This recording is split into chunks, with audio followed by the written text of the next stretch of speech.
నిండు పున్నమి లాంటి రాష్ట్రాన్ని అమావాస్య చీకట్లు కమ్ముకున్నాయి. ఆడపిల్లలు అర్ధరాత్రి స్వేచ్ఛగా బయటకు తిరిగే ఈ దేశంలో ఒక్క ఆంధ్రప్రదేశ్ మాత్రం ఎటుపోతోంది?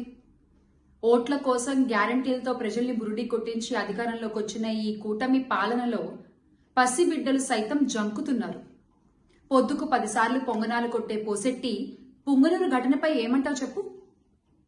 అన్నయ్య అన్నావంటే ఎదురవనా అంటూ ప్రచారాల సమయంలో సినిమా డైలాగులు కొట్టి అధికారంలోకి వచ్చిన ఇప్పటి నాయకులు జరుగుతున్న అఘాయిత్యాలపై, అత్యాచారాలపై నోరు మెదపరేం సామి?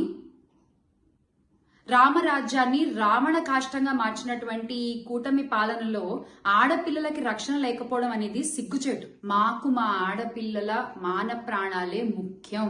బాబుగారు, మీ సొంత జిల్లాలో ఇంత జరిగితే, ఇంత ఘోరం జరిగితే, ఇంత అఘాయిత్యం జరిగితే మీకేం అనిపించట్లేదా అండి?